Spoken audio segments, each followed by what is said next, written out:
Brigadier Mohanan Pillai അതിശക്തമായ സമാനതകളില്ലാത്ത വണ്ണമുള്ള നയതന്ത്ര ഏറ്റുമുട്ടൽ അല്ലെങ്കിൽ നയതന്ത്ര നീക്കങ്ങൾ നടക്കുന്നുണ്ട്. പാകിസ്ഥാൻ അതിനോട് പ്രതികരിക്കുന്നുണ്ട്. ഷിംല കരാർ റദ്ദാക്കുമെന്നൊക്കെ പേടിപ്പിക്കുന്നുണ്ട്. അത് അവരുടെ കുഴിതോണ്ടലാണെന്ന് അവർക്ക് നന്നായി അറിയാം. അതൊരു വശത്ത് നടക്കണം. അതിനപ്പുറം ഈ പറയുന്ന സൈനിക പരിഹാരം എന്നൊന്നുകൂടി ഉണ്ടല്ലോ ശ്രീ ബ്രിഗേഡിയർ മോഹനൻപിള്ള. INS വിക്രാന്ത് അങ്ങോട്ട് നീങ്ങുന്നു. INS സൂറത്ത് എത്തിയിട്ടുണ്ട്. നാളെ ശ്രീനഗറിലേക്ക് കരസേനാ മേധാവി എത്തുന്നു. അതിർത്തികളിൽ സൈനിക വിന്യാസം കൂടുന്നു. എന്താണ് നമ്മൾ ഈ ദിവസങ്ങളിൽ പ്രതീക്ഷിക്കേണ്ടത് ശ്രീ മോഹനൻപിള്ള?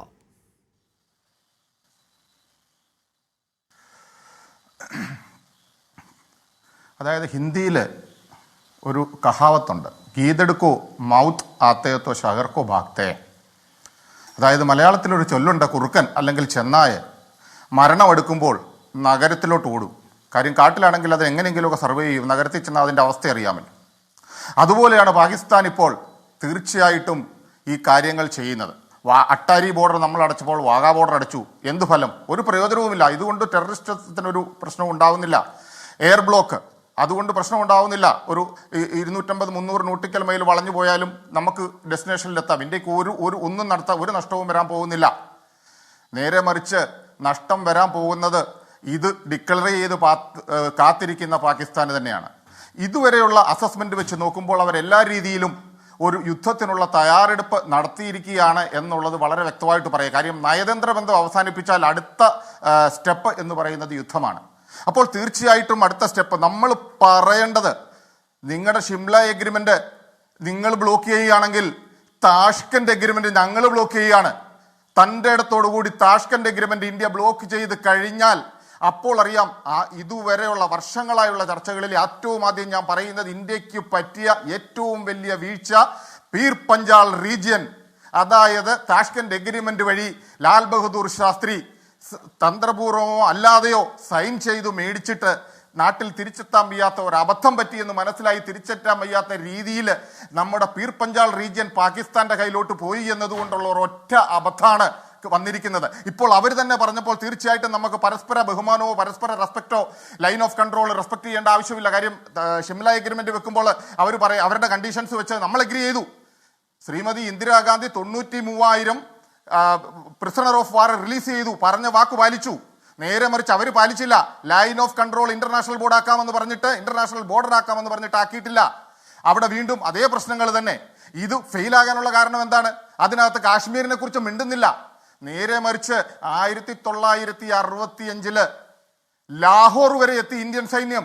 അതുപോലെ തന്നെ മിക്കവാറും പാകിസ്ഥാന് തീർക്കേണ്ട തീരമായി ആൾക്കാർ പറഞ്ഞു കാശ്മീർ പ്രശ്നം പെർമനന്റ് ആയിട്ട് തീർന്നു. കാര്യം കാശ്മീർ നമ്മുടെ അധീനതയിൽ വെച്ചിട്ട് പാകിസ്ഥാന്റെ ഭൂരിഭാഗം ഏരിയയും ഇന്ത്യയും കീഴ്പ്പെടുത്തിയപ്പോൾ അവര് ചെയ്തു വെച്ച ഒരൊറ്റ പരിപാടിയാണ് സന്ധി സംഭാഷണം. അപ്പോൾ സിറ്റുവേഷൻ രണ്ടാണ്. ഇപ്പോഴത്തെ സിറ്റുവേഷൻ അല്ല അന്നത്തെ സിറ്റുവേഷൻ. അന്ന് കോൾഡ് വാർ കൊടുമ്പിരി കൊണ്ട് നിൽക്കുന്ന സമയം അമേരിക്കയുടെ ഏറ്റവും വലിയ ഇഷ്ട രാജ്യമാണ് പാകിസ്ഥാൻ എന്ന് പറയുന്നത്.